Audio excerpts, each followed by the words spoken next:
రేపటి నుంచి నేను ఛాలెంజ్ చేసి చెప్తున్నా కదా, రేపటి నుంచి ఏం మాట్లాడతారు తెలుసా? ఈ మొత్తం బ్యాచ్లన్నిటికీ సోషల్ మీడియా బ్యాచ్లు ఉన్నాయి, వీళ్ళందరికీ బాగా చాలా చాలా బ్యాచ్లు ఉన్నాయి. వాళ్ళంతా రేపటి నుంచి ఏమంటారు? నన్ను ఒకళ్ళు బీజేపీ ఆపరేట్ చేస్తుందంటారు, ఒకళ్ళు కాంగ్రెస్ ఆపరేట్ చేస్తుందంటారు, ఒకళ్ళు రేవంత్ రెడ్డి చెప్తే మాట్లాడుతుందంటారు, ఇంకోళ్ళు బండి సంజయ్ చెప్తే మాట్లాడుతుందంటారు. ఖబర్దార్ బిడ్డ, నేను ఎవరు చెప్తే ఆడేటటువంటి తోలుబొమ్మని కాదు. నాది నాది నాది నాది కేసీఆర్ బ్లడ్, నాది తెలంగాణ బ్లడ్. ఇండిపెండెంట్గా నేను అనుకున్న విషయాన్ని చెప్తున్నాను. దానికి పొలిటికల్గా ఇబ్బంది అయినా, కష్టమైనా, నష్టమైనా నేనే భరిస్తా. కానీ దేవుళ్ళ లాంటి మా నాన్నను ఇవాళ సిబిఐ ఎంక్వైరీ చేసిండ్రంటే కడుపు రగులుకపోతా ఉంది ఒక బిడ్డగా.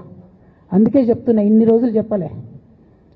ఆ మధ్యలో పోయినసారి నా కొడుకు గ్రాడ్యుయేట్ అయినప్పుడు వచ్చినప్పుడు నేను మా నాన్నకు రాసుకున్న లెటర్ లీక్ చేస్తే కూడా ఆ 70, 80, 90 రోజుల నాకు నరకం చూపిస్తున్నారు.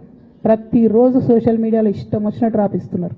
ఎప్పుడు వీళ్ళ పేర్లు తీసుకోలే, ఇష్టం వచ్చినట్టు ప్రెస్ వాళ్ళకు మాట్లాడుతూ చాలా విషయాలు చెప్తున్నారు. ఎప్పుడు వాళ్ళ పేర్లు తీసుకోలే.